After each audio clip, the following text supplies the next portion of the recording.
मेरे सुकून आप सभी का स्वागत है आप सभी का यूट्यूब चैनल साहिल संघर्ष स्टडी में।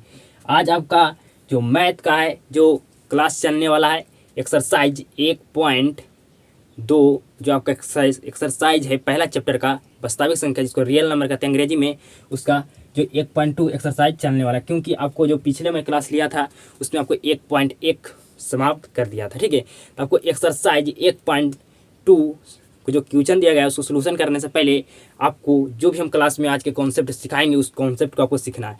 अगर जो भी आज की क्लास में कॉन्सेप्ट सीख लेते हैं, आप शुरू से अंत तक क्लास में बने रहते हैं, तो जो भी कॉन्सेप्ट क्लास में बताने वाले हैं उस सीख जाते हैं, तो आपको 1.2 आपका क्वेश्चन में कोई भी दम नहीं, आपको बिल्कुल बेहतर ढंग से आप अपना 1.2 एक्सरसाइज को बिल्कुल बेहतर ढंग से आपसे सोल्यूशन या कोई भी समस्या, कोई भी दिक्कत, कोई परेशानी आपको सामना नहीं करना पड़ेगा। लेकिन आपको क्या करना होगा, इस क्लास को आपको शुरू से अंत तक देखना होगा। क्योंकि पहले जो भी आपको क्वेश्चन जो एक्सरसाइज 1.2 में दिया गया है उसको सोल्यूशन जो दिया गया है उसके लेवल से पहले हम आपको कॉन्सेप्ट सिखाएंगे। जब आपको कॉन्सेप्ट पता हो जाएगा तो आपसे एक्सरसाइज बिल्कुल बन जाएगा, आपको कोई भी दिक्कत होने वाला नहीं, आपको एक्सरसाइज में कोई भी दम नहीं रहेगा।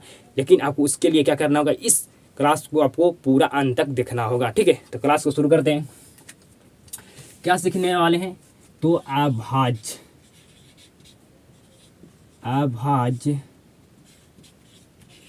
गुणनखंड, अभाज्य गुणनखंड सीखने वाले हैं। क्या सीखने वाले हैं, अभाज्य गुणनखंड सीखने वाले हैं। कैसे सीखने वाले हैं, अभाज्य गुणनखंड। तो आपको कहा जाए कि 30 को आप अभाज्य गुणनखंड के रूप में लिखिए, तो कहिएगा कि तो बचपन से ही सीख कर आ रहे हैं। 30 को आपको तोड़ना है, तो 2 बार में 15, तो 3 बार में जाएगा 5, अब जाएगा 5 बार में 5 एकम 5, ठीक है। तो बराबर इक्वल 2 इंटू 2 इंटू 2 नहीं 3 इंटू 5, ये आपका हो गया अभाज्य गुणनखंड के रूप में आपको संख्या दिया गया था क्या, 30, इसको लिखना था, ठीक है। आपसे पूछेगा प्रश्न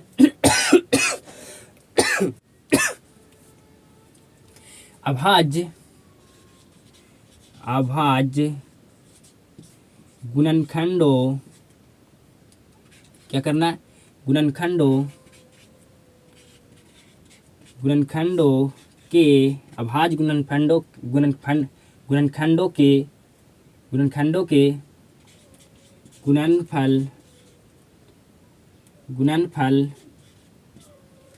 गुणनफल के रूप में लिखे। क्या करना है आपको, अभाज्य गुणनखंडों के गुणनफल के रूप में लिखे। जो आपको अभाज्य गुणनखंड दिया गया है आपको 30, इसको तोड़कर आपको किस में लिखना है, किस रूप में लिखना है, तो अभाज्य गुणनखंडों के गुणनफल के रूप में लिखना है। तो किस तरह से लिखा जाएगा, तो 30 को आपको इस 30 देना है इक्वल 2 आपका कई बार आया है, 1 बार, मल्टीप्लाई 3 कई बार आया है आपका, 1 बार, तो 3 की पावर 1 बार, 5 कई बार आया है तो 1 बार, तो 5 की पावर 1 बार, ठीक है। तो इस तरह से आपको लिखना है। जब आपसे कहा जाए कि अभाज्य गुणनखंडों के गुणनफल के रूप में लिखिए, तो इस टाइप से लिखना है, ठीक है। इस टाइप से आपको लिखना है। और अभाज्य गुणनखंड जब भी आपको लिखने के लिए कहा जाए तो हमेशा आपको जो भाग देना है, जो हमेशा कौन संख्या से देना है, तो अभाज्य संख्या से, भाज्य संख्या से आपको नहीं देना है, ठीक है। तो आप समझ गए होंगे कि अगर कोई भी संख्या को भाज्य गुणनखंड किस तरह से लिखा जाता है, किसी भी संख्या का अभाज्य गुणनखंड किस तरह से निकाला जाता है, आपको बिल्कुल भली भांति समझ में आया होगा। आप पढ़े होंगे, इस कॉन्सेप्ट बिल्कुल पता होगा आपको। अगर आपको कहा जाए अभाज्य गुणनखंडों के गुणनफल के रूप में लिखे, तो इस टाइप से आप लिख सकते हैं। ये हमें पूरा उम्मीद और विश्वास है कि आपको बिल्कुल बेहतर ढंग से आता होगा, ठीक है। तो नेक्स्ट कॉन्सेप्ट के और बढ़ते हैं, ठीक है। एक क्वेश्चन और सोल्यूशन करा देते हैं। आपको लिखना है 156 के 156 का आपको क्या लिखना है, क्वेश्चन दिया गया है 156 को आपको लिखना है अभाज्य गुणनखंडों के गुणनफल के रूप में। 156 को लिखना हुआ एक संख्या दिया गया है, इसको पहले क्या करना, फैक्टर तोड़ना है, ठीक है। 156 को तोड़िए 2 बार में, कितना बार में जाएगा, 7 और 8 दूनी 16, फिर 2 से तोड़िए, कई बार में जाएगा 3 और 9 39, फिर 13 बार में जाएगा 13, 39, 3 एकम 3 हो गया, ठीक है। 13 3 39, इस तरह से आपको तोड़ना है। फिर आपको क्या कहा है कि अभाज्य गुणनखंडों के गुणनफल के रूप में लिखिए, दर्शाइए। ठीक है, तो 156 को किस टाइप से आपको लिखना है, इक्वल 156 दो कई बार आया है तो 2 बार, तो 2 की पावर 2 बार, 3 कई बार आया है तो 1 बार, 13 कई बार आया है तो 1 बार। तो इस तरह से आपको लिखना है। अभाज्य गुणनखंडों के गुणनफल के रूप में आपको बिल्कुल बेहतर ढंग से समझ में आ गया होगा कि मैं क्या मैं कहना चाह रहा था, क्या आपको समझाना चाह रहा था, बिल्कुल आपको बेहतर ढंग से समझ में आया होगा। ठीक है, अब क्या करना है आपको, आगे आपको लिखना है कि आपको अभाज्य गुणनखंड विधि द्वारा आपको एचसीएफ और एलसीएम ज्ञात करना है। ठीक है, क्या ज्ञात करना है, एचसीएफ और एलसीएम ज्ञात आपको करना है। आज गुणनखंड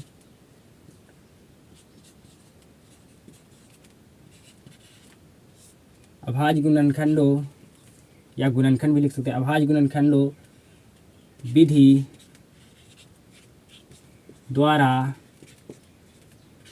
एचसीएफ और या एवं एलसीएम ज्ञात करें। क्या ज्ञात करना आपको, एलसीएम और एचसीएफ आपको ज्ञात करना है किस विधि द्वारा, गुणनखंड विधि द्वारा एचसीएफ और आपको एलसीएम ज्ञात करना है। ठीक है, क्या ज्ञात करना है, एलसीएम ज्ञात करना है। अभाज्य गुणनखंड विधि द्वारा एचसीएफ और एलसीएम ज्ञात करें। ठीक है, तो दो संख्या कोई दिया गया है, 3 संख्या आप लीजिए, आपको दिया गया है 20 और 45, आपको दिया गया है 2 संख्या। ठीक है, इसको आपको क्या करना है, 2 संख्या दिया गया है, इसको आपको एचसीएफ और एलसीएम निकालना है। तो किस तरह से निकलेगा, सबसे पहले आपको क्या करना होगा, 20 को तोड़ना होगा। क्या करना होगा, 20 को आपको तोड़ना होगा। तोड़िए, 10 5 5 5 एकम 5। इसी तरह आपको क्या करना होगा, पहले 45 को तोड़िए, कितना से जाएगा 5, फिर आपको कितना से जाएगा 3, फिर 3 एकम 3। ठीक है, तो आप 45 को किस तरह तोड़ें, 20 को आप किस तरह तोड़ें, तो 2 × 2 × 5 आप तोड़ें। ठीक है, 45 को किस तरह से तोड़ें, तो 5 × 3 × 3 इस टाइप से आपको तोड़ना था, फैक्टर में इसको चेंज करना था। आप इस तरह से तोड़ दिए। ठीक है, तोड़ दिए तो आपको क्या ज्ञात करना था, एचसीएफ और एलसीएम ज्ञात करना था। एचसीएफ आपको क्या होगा, जो दोनों में मिले जिसका कॉमन हो वही आपका क्या होगा, एचसीएफ होगा। मतलब उसको कॉमन होना चाहिए दोनों में। 20 में आप तोड़ें और 45 को तोड़ें, इसमें देखें तो दोनों 2 है, जो दोनों में क्या मिल रहा है, 2 यहाँ है, 2 यहाँ है, नहीं है। 3 मिल रहा है दोनों में, तो 3 यहाँ नहीं है। 2 और 5 है, यहाँ 5 है, 3 नहीं मिल रहा। 5 क्या दोनों में मिल रहा है, दोनों में है 5 कॉमन।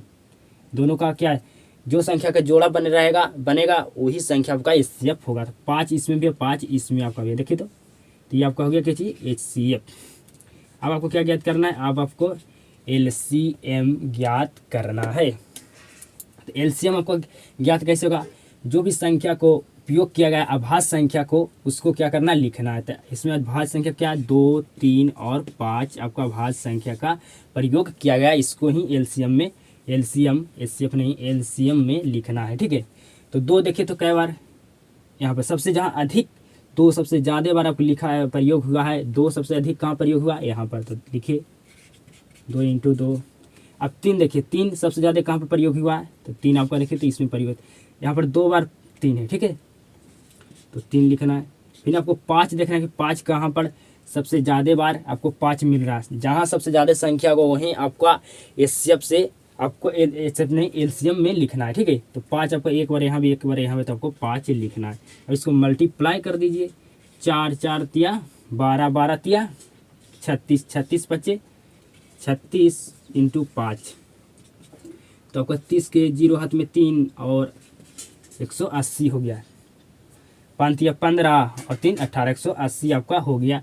तो भाज्य गुणनखंड विधि द्वारा आपको एचसीएफ और एलसीएम आप ज्ञात कर सकते हैं। आप यहाँ पर और भी क्वेश्चन सोल्यूशन मैं कराता, लेकिन हमारा फ़ोन का रैम कम है, इसलिए मैं क्वेश्चन आपको 1 ठो 2 कराकर निकल रहा हूँ। ठीक है, आपको 20 और 45 का क्या करना था, अभाज्य गुणनखंड विधि द्वारा। अभाज्य गुणनखंड क्या होता है, बिल्कुल बचपन से पढ़ रहे हैं। विधि द्वारा आपको एचसीएफ और एलसीएम ज्ञात करना है। ठीक है, एचसीएफ और एलसीएम ज्ञात करना था। तो HCF आपका क्या होगा, जो संख्या दोनों में आपको मिले। इसमें देखिए तो 2 मिल रहा था, लेकिन इसमें 2 है, एक और संख्या बिल्कुल नहीं। इसमें हमें 3 मिल रहा है, लेकिन इसमें ऊपर वाला में 3 है नहीं है, नीचे वाला में 3 है तो ऊपर वाला नहीं है, ऊपर वाला में 2 है तो नीचे वाला में 3 नहीं है। लेकिन 5 आपका ऊपर में भी है और 5 नीचे में भी है, मतलब कॉमन है। जिसका जो संख्या का जोड़ा बने, जोन संख्या का आपका जोड़ा बने, वही आपका क्या होगा, HCF होगा। और आपका जो भी अभाज्य संख्या का प्रयोग किया गया है वे उसका क्या कीजिए, लिख दीजिए, मल्टीप्लाई करके आपका आ जाएगा HCF। और 2 यहाँ पर अभाज्य संख्या, 2 सबसे अधिक कहाँ आपको दिखाई दे रहा है, 2 सबसे ज़्यादा बार जहाँ प्रयोग किया गया है वहाँ से आपको लिखना है, ठीक है। 2 यहाँ पर सबसे ज़्यादा है, ठीक है। 3 कहाँ है तो 3 आपको यहाँ पर ज़्यादा है, ठीक है। 5 आपका कहाँ है तो 5, एक यहाँ भी, एक यहाँ 5। अगर यहाँ पर 2 रहता तो हम 2 बार यहाँ 5 को लिखते, लेकिन यहाँ पर 1 है तो 1 बार लिखे, मतलब सबसे अधिक होना चाहिए। मैक्सिमम से मैक्सिमम 2 जहाँ होगा वहीं से आपको क्या करना, लिखना है, ठीक है। ये आपको समझ में आ गया होगा अभाज्य गुणनखंड विधि द्वारा HCF, LCM और HCF कैसे ज्ञात करते हैं, बिल्कुल आपको समझ में आ गया होगा। अगर आप समझ गए हैं तो आपको एक्सरसाइज 1.2 आपके लिए कुछ भी नहीं है। आपको हम एक फार्मूला बताए थे, 2 संख्या का गुणनफल इक्वल होता है HCF के गुणनफल LCM के। मतलब 2 संख्या का गुणनफल, मतलब 2 संख्या का कोई गुना कर दीजिए, वे इक्वल किसका होता है, तो HCF और LCM के गुणनफल के इक्वल होता है। 2 संख्या का गुणनफल हमेशा बराबर होता है HCF और LCM के गुणनफल के। आप पहले बोलिए LCM या बाद में बोलिए, कोई भी फर्क नहीं पड़ने वाला। गुना में आप 2 से 0 में गुना करिए पहले, या 0 से गुना 2 में गुना करिए बाद में, आपको 0 रिजल्ट देवे करिए, रिजल्ट आपका मिलेगा ही। तो आपको HCF आगे लिखिए, LCM लिखिए, पीछे लिखिए, कोई भी फर्क पड़ने वाला नहीं है, ठीक है। तो इस पर आपको मैं प्रश्न देता हूँ, आपको सोल्यूशन करना है। आपको यहाँ से HCF ज्ञात करना है, LCM ज्ञात करना है। अगर HCF आपको ज्ञात करना होगा तो क्या फार्मूला बताए थे, A×B बटा, आपको HCF ज्ञात करना है तो क्या नीचे आ जाएगा, LCM। फिर आपको LCM ज्ञात करना है तो A×B बटा क्या चलाएगा, आपको क्या ज्ञात करना था, LCM, तो बचा क्या, HCF गुना में तो भागा में चलेगा HCF, ठीक है। तो इस जो आपको मुख्य एक प्रश्न बताया, एक फार्मूला था, जो मेन फार्मूला था कि 2 संख्या का गुणनफल हमेशा इक्वल होता है HCF और LCM के गुणनफल के। तो आपको ये पता होगा, इससे आपको प्रश्न देते हैं, आपको HCF और LCM दोनों क्या करना है, ज्ञात करना है, ठीक है। तो आपको ज्ञात बिल्कुल भलीभांति कर लीजिएगा, देते हैं प्रश्न को, ठीक है। आपको क्वेश्चन दिया गया है 94 और 204 आपको दिया गया है। इसको क्या करना है, आपको HCF LCM ज्ञात करना है, LCM आपको ज्ञात करना है। जो आपको फार्मूला बताए थे कि जो 2 संख्या का गुणनफल हमेशा बराबर इक्वल किसके बराबर होता है, तो LCM और HCF के गुणनफल के क्या होता है, बराबर होता है। तो आपको LCM ज्ञात करना है आपको, ठीक है। सबसे पहले क्या करना होगा, जो आपका 94 है इसको तोड़ना होगा, तोड़िए 2 बार में, 2 चक्को 8, 2 चक्को 8, 7 दूनी 14, ठीक है। 2 चक्को 8, 7 दूनी 14। अब 2 से तोड़िए तो 2 से टूटेगा, नहीं टूटेगा, 2 से टूटेगा, बिल्कुल नहीं टूटने वाला है। 47 कोई पहाड़ में आता है, बिल्कुल नहीं आएगा, तभी आगे जाने वाला बिल्कुल नहीं है, ठीक है। 47 आपका क्या है, तो 47 आपका एक अभाज्य संख्या है, ठीक है। 204 कब तोड़िए, 2 बार में हो जाएगा, तो 2 एकम 2, 2, ठीक है। अब 2 बार में ले जाइए तो 5, 1, फिर आप ले जाइए 51, 51 आपको कितने बार में जाएगा, 3 बार में जाइए तो 3, 3 और 3 7 21, 17 बार में गया, 17 एकम 17, ठीक है। 17 एकम 17 हो गया। तब 94 को लिखिए, 2 × 47 के पावर 1, एक बार 2 है, एक बार 47 है। 47 आपका क्या है, एक अभाज्य संख्या है। 204 को आप लिखिए, 2 के पावर कितना आया है, 2, 3 के पावर 1, 3 बार 1 बार आया, 17 एक बार आया, ठीक है। अब आपको इसमें से क्या करना है, HCF आपको पता होना चाहिए, तब ना आपको LCM निकलेगा। तो HCF निकालने के लिए आपको क्या बताए थे, को मिनिमम से मिनिमम पावर लेना है, ठीक है। मिनिमम से मिनिमम पावर लेना चाहिए और दोनों में संख्या मिलना चाहिए, दोनों में कॉमन होना चाहिए, दोनों का जोड़ा होना चाहिए, वही संख्या का हमारा HCF हो सकता है, ठीक है। तो 2 देखिए तो इसमें मिल रहा है, दोनों मिल रहा है 2, ठीक है। तो 2 दोनों मिल रहा है, और सबसे क्या कहे थे, मिनिमम से मिनिमम मतलब छोटा से छोटा पावर लेना है। तो यहाँ पर 2 का पावर 2 है, 2 का पावर 1 है, तो यहाँ पर 2 आपका क्या हो गया, HCF हो गया। क्या 3 दोनों मिल रहा है, पहला दूसरा मिल रहा है, 3 भी नहीं मिल रहा। 17 का दोनों मिल रहा है, नहीं मिल रहा है, ठीक है, आपका नहीं मिल रहा है। मिलता दोनों में तब तो हम इसमें गुना करते हैं, लेकिन हमारा 2 खाली दोनों मिल रहा है। मिनिमम से मिनिमम पावर लेना, तो मिनिमम आपको 2 का पावर 2 है और 2 का पावर 1 है, तो 2 लेना है। ये आपको एचसीएफ पता हो गया। अब क्या करना है, एलसीएम निकालना है। तो एलसीएम निकालने के लिए आपको सूत्र क्या बताए थे, ए इंटू बी, मतलब दोनों संख्या का गुणनफल बटा एचसीएफ। एलसीएम आपको एलसीएम निकालना है, ठीक है, एलसीएम निकालना है, ठीक है। तो ए क्या है, तो ये 94 है, बी क्या है 204 है। आपका जो HCF निकालें कितना हुआ 2 होगा, ठीक है। तब काटिए, 2 दूनी 4, 2 एकम 2, मतलब 102 हो गया, ठीक है। तो आपको LCM बराबर आप गुना कीजिए 94 और 102 में गुना कीजिए, कितना आता है 94 में आपको गुना करना है कितना से 102 में। LCM आपको निकालना था 94 गुना आपको 102 में करना है। 102 में आप 94 से गुना कीजिए तो ज़रा, तो 8 0 के 0 4, ठीक है। 9 दूनी 18, हाथ में 1 बच गया, 0 के 0 आपका हो गया, ठीक है। क्या हो गया आपका 0 के 0 हो गया, 9 एकम 9 1 10, 8 8 4 और 10, कितना है 10,400, कितना है 88, 10,488 आपका आंसर आ गया। कितना आंसर आपको आया, ध्यान से देखिए कितना आंसर आपका आया। 9 दूनी 9 एकम 9 1 10, ठीक है। आंसर कितना आया, आपका आंसर आया 10,488। कितना आया 88 आंसर आ गया। तो इस तरह से आपको एलसीएम एचसीएफ ज्ञात कर सकते हैं। आपको यहाँ से पूछा जाए एचसीएफ ज्ञात करने के लिए आपको पूछ लिया जाएगा, तो आपको तीनों का मान पता रहेगा, ए मान का पता रहेगा, आपको बी का मान पता रहेगा और एलसीएम का मान पता रहेगा। आपको एचसीएफ निकालना है, आपको ए और बी का मान पता रहेगा, आपको एचसीएफ का मान पता रहेगा, आपको एलसीएम निकालना होगा।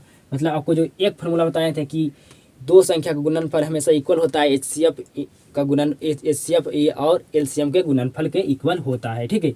तो आपको समझ में आ गया होगा कि आपसे मेन फार्मूला उसमें एचसीएफ पूछे या एलसीएम पूछे या ए पूछे या बी पूछे, आप एक फार्मूला मेन फार्मूला आपको बताएं तो उससे आप निकाल सकते हैं। तीनों आपको 3 दिया रहेगा, एक आपको निकालना है, तो बिल्कुल निकाल सकते हैं। अब आपको क्वेश्चन दिया रहेगा आंकड़ा में, मतलब आपको क्वेश्चन जो तोड़ रहे थे उसको सोल्यूशन करके आपको दिया रहेगा कि 2 के पावर 2, 3 के पावर 3 और 5 के पावर आपका 1 दिया है, ठीक है। बी बराबर आपको दिया है 2 के पावर 5 इंटू 3 के पावर 1 और 5 के पावर 2, ठीक है। इस तरह से दिया रहेगा आपको। और क्या ज्ञात करना है, एचसीएफ और एलसीएम आपको ज्ञात करना है, ठीक है। एचसीएफ आपको ज्ञात करना है और एलसीएम ज्ञात करना है। क्या ज्ञात करना है, एचसीएफ और एलसीएम आपको ज्ञात करना है। एलसीएम और एचसीएफ आप ज्ञात कीजिए। तो एचसीएफ ज्ञात करने के लिए आपको क्या बताए थे, जो मिनिमम से मिनिमम पावर हो दोनों में मिलना चाहिए, ए और बी दोनों मिलना चाहिए, ठीक है। तो देखिए, तो 2 के पावर 2 दोनों मिल रहा है, यहाँ भी 2 है, 2 यहाँ भी 2 दोनों मिल रहा है, बिल्कुल मिल रहा है। तो 2 आपको यहाँ भी मिल रहा है, 2 आपका यहाँ भी मिल रहा है। तो आपको मिनिमम पावर, मतलब मिनिमम तो कैसा होता है, छोटा से छोटा, तो 2 के पावर कितना लेना है 2, ठीक है, इंटू 3 दोनों मिल रहा है 3, यहाँ भी 3 है, यहाँ भी 3 है, और मिनिमम पावर लेना है 3 के पावर 1 है, 3 के पावर 3 है, तो आपको क्या लेना है 3 के पावर 1 लेना है, ठीक है। 5 दोनों मिल रहा है, बिल्कुल मिल रहा है, तो आपको पावर कितना लेना है मिनिमम तो 5 के पावर 1 है, ठीक है। इसको मल्टीप्लाई कीजिए, 4 3 5, 4 तिया 12, 12 5 60, आपका जो एचसीएफ निकला वो कितना निकला 60 निकला, ठीक है। अब आपको एलसीएम निकालना है। एलसीएम में आपको क्या लिखा जाता है, जो भी आपका अभाज्य संख्या है, अभाज्य संख्या क्या है 2 3 और 5 आपका है, ठीक है। तो 2 सबसे अधिक कहाँ, मतलब मैक्सिमम से मैक्सिमम पावर लेना है, मैक्सिमम से मैक्सिमम पावर लेना है। तो 2 का पावर क्या है, यहाँ पर 2 के पावर 2 है, 2 के पावर 5 है, तो आपको मैक्सिमम मतलब बड़ा लेना है, एलसीएम निकालने के लिए होता है। 3 के पावर आपको मैक्सिमम लेना है, तो यहाँ पर 3 के पावर 1 है, 3 के पावर यहाँ कितना है 3 है, तो बड़ा लेना है, ठीक है। एलसीएम निकालने के लिए पावर आपका मैक्सिमम होना चाहिए और एलसीएम निकालने के लिए आपको पावर मिनिमम होना चाहिए। ये आपको आंकड़ा में दिया गया है, मतलब तोड़ कर आपको दिया गया है, ठीक है। और आपका 5 मैक्सिमम होना चाहिए, पावर 5 की पावर यहाँ पर 5 है, 5 के पावर 2 है, यहाँ पर 1 है, तो मैक्सिमम मतलब बड़ा से बड़ा लेना था, 2 बड़ा की 1 2 बड़ा था, इसलिए ठीक है। इसको मल्टीप्लाई कीजिए, 2 into 2 into 2 into 2 into 2 into 5 बार आपको 2 का पावर 5 है तो 5, 2 का पावर लिखेगा 5 बार, 3 का पावर 3 है तो 3 का पावर लिखेगा 3 बार, 2 का पावर 5 के पावर 5 के पावर आपका 2 है, 2 बार है तो 5 के पावर लिखेगा 5 लिखेगा 2 बार, ठीक है। गुना करिए, 2 दूनी 4, 4 दूनी 8, 8 दूनी 16, 16 दूनी 4, 4 दूनी 8, 8 दूनी 16, 16 दूनी 32, 9 मल्टीप्लाई 25 कीजिए तो गुना कीजिए। तो आपको क्या करना, 32 में पहले 9 से कर लेना, ठीक है। 32 में आपको 9 से कर लेना, तो 9 दूनी 18, हाथ में 1 और 9 3 27, 1 28, 288 में 25 से गुना कीजिए, तो 288 में आपको 25 से गुना करना है। तो 40 हाथ में बच गया 4 और 40 से 4 44, हाथ में बच गया 4 और 10 और 4 14, फिर 16, फिर हाथ में बच गया 1, 8 दूनी 16, 1 17, हाथ में बच गया 1, 2 दूनी 4 1 5, 0 10 के 0, हाथ में 1, 7 4 11 के 12 के 2, हाथ में 1, 6 1 7 हो गया, मतलब 7200 आपको आंसर आया। क्या चाहिए आंसर आपको, 7200 आंसर आया, ठीक है। तो आपको 2 ए और बी का आपको आंकड़ा में तोड़ के दिया रहेगा, यहाँ से पूछेगा HCF एलसीएम आप निकालिए, तो क्या आप निकाल सकते हैं, निकाल सकते हैं, बिल्कुल निकाल सकते हैं, बिल्कुल आप निकाल सकते हैं, निकाल सकते हैं बिल्कुल, ठीक है। तो आपको ये समझ में आ गया होगा। तो इस पर एक प्रश्न देता हूँ जो आपको सॉल्यूशन करना है। क्या प्रश्न देने वाले हैं आप ध्यान से देखिएगा क्लास को। आपको क्वेश्चन दिया गया है, यदि HCF 24,56 है इक्वल 8 हो तो LCM ज्ञात कीजिए। क्या चीज ज्ञात करने के लिए करा, LCM। तो आपको दिया क्या है, दिया गया है, क्या चीज दिया गया, HCF आपको क्या दिया गया, HCF बार 24 क्या दिया गया, HCF मतलब 24,56, तो मतलब आपको A का मान दिया गया है कितना 24 और B का मान आपको क्या दिया गया 26 और आपको HCF का मान क्या दिया गया 8। तो आपको ज्ञात करना क्या चाहिए, LCM ज्ञात करना है। मतलब आपको A का मान भी दिया गया है, देखिए यहाँ दोनों सेम होगा, सेम है, यहाँ 24,56 तो 24,56। तो A का जो गुणनफल है दोनों आपको बताएं कि A B का जो गुणनफल होगा जो आपका दोनों सेम होगा, यहाँ भी 24 यहाँ भी 56, यहाँ भी 24 यहाँ भी 56, ठीक है। तो HCF के सामने दिया गया तो HCF को तो आपको वैल्यू पता है, LCM के सामने दिया गया है नहीं, तो LCM में तो ज्ञात करने के लिए आपको कह रहा था क्या फार्मूला आपको लगाना, क्या फार्मूला हम जानते हैं, हम जानते हैं, क्या जानता है बताओ, हम जानते हैं कि A इंटू बी मतलब दो संख्या का गुणनफल बराबर होता है HCF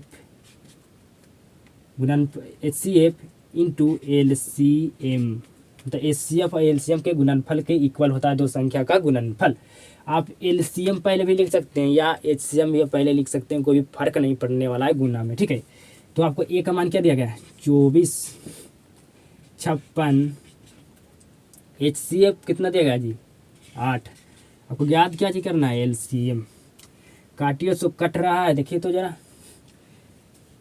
8 सत्ते 88 8 सत्ते 56, ठीक है 8 सत्ते LCM।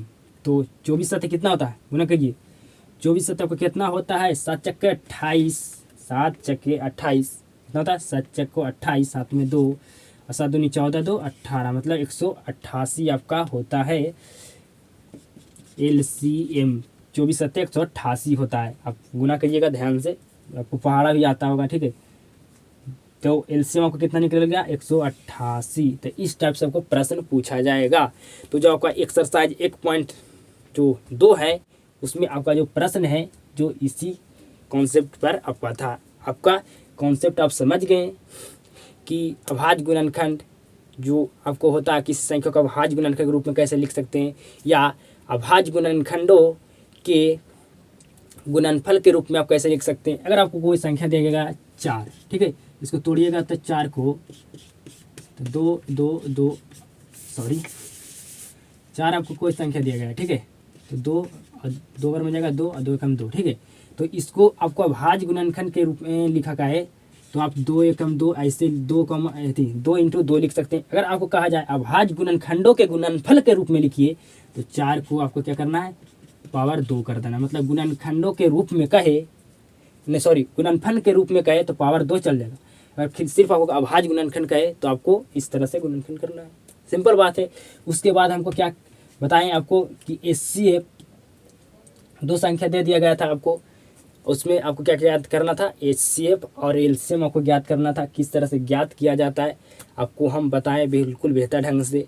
फिर आपको एक फार्मूला बताए थे कि 2 संख्या गुणनफल हमेशा इक्वल होता है HCF LCM गुणनफल के। ये फार्मूला मेन, यहाँ से आपको HCF निकालने के लिए भी आपको हम बताएं, LCM निकालने के लिए क्वेश्चन आपको सोल्यूशन कराए ना, यहाँ से HCF निकालने के लिए मतलब तीनों को वैल्यू पता रह गया, वो कब निकालिए। तो आपको जो भी एक्सरसाइज 1.2 था आपका, इसमें जितना भी कॉन्सेप्ट था ये आप क्लास को पूरा कर लिए होंगे, तो आपका क्वेश्चन बिल्कुल बच्चा वाला क्वेश्चन है, ठीक है। तो अगले क्लास में आपको एक्सरसाइज 1.2 को सोल्यूशन कराने वाले हैं बिल्कुल बेहतर ढंग से। तो आपको क्लास बेहतरीन लगता है तो क्लास को ज़्यादा से लोगों तक शेयर कीजिएगा, ये हमें उम्मीद है, विश्वास है।